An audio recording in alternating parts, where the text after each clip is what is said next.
Salam, shalom, Wazoo said.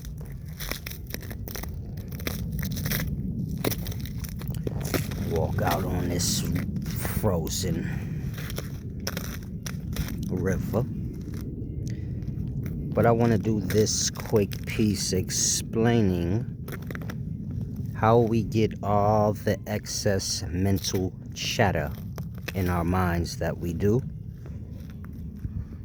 And so I'm going to try and multitask, meaning I'm going to do this video and try not to bust, my booty.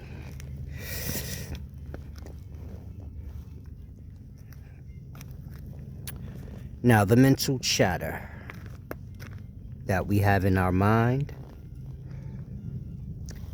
is a result of all the television that we watch, all the sounds that we bring into our head through our ears.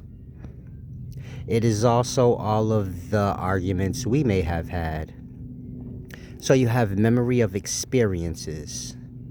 This has no narration, no words accompanying it. Just thoughts, thoughts of past moments, experiences. And you have memory of sounds. So the same way you can fall into thoughts of past experiences or moments, you can fall into memory of argument, discussions and things that you may have heard. And these things will replay in the mind in the same way that memory of certain moments play, where it just pops up at random and it kind of plays out and acts out on its own accord. It may not be exactly how the moment was, but this is the beauty of memory. It will adjust the moment to the present, being as though you're thinking of it in the present from the present mind state.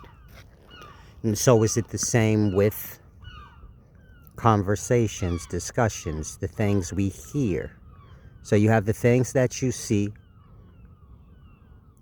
This is your experiences, the things that you do, which have to do with what you see.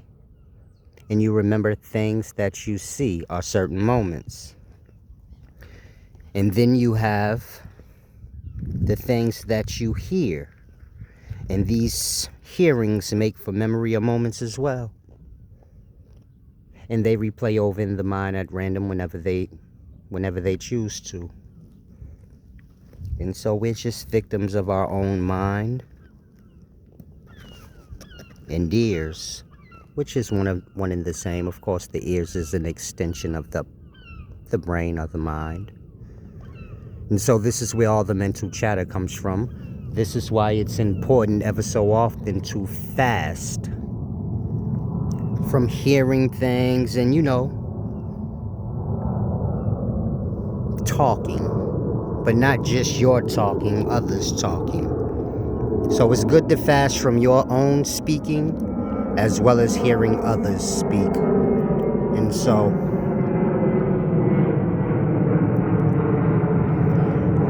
enjoy silence while you can, whenever you can, because silence is the way to clear out the mind.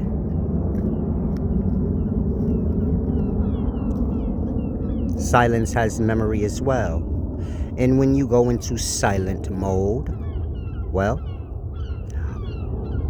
over the course of that silence, the memory pertaining to what was experienced or seen, as well as what was heard, kind of goes on its way. In that you're left with silence or clear mind. And this is what inner peace or inner calmness means. When the mind doesn't have random images or conversations replaying in it. When it is just clear, calm, still. Now, I don't know how I'm going to get from out of here, but hopefully you've all enjoyed this. If you want to give back, you can do so by clicking the description. Of course, I believe in balance. Balance is fair. I also believe in honor. Balance and honor. Honor being honesty. And of course, honesty starts with self. Many people do not know what that is, though, like being honest to themselves. We have the power to make ourselves right when we're wrong in regards to ourselves. Maybe you can't convince somebody else you're right when you're wrong, but you can always convince yourself you're right when you're wrong. In that, we have the ability to lie to self. If we don't like this results, we can't change the results, but we can change the viewpoint or our own. In this, we have the ability to lie to self and not just take things in for what they are, see things for what they are. And so, you have to become aware of the natures of self. Therefore, you can control the natures of self. And this is truly what self-control is. Controlling the mind and the emotional state. But first, one must understand how it works. And so hopefully that helps you. Wise Solace, signing out. Salam.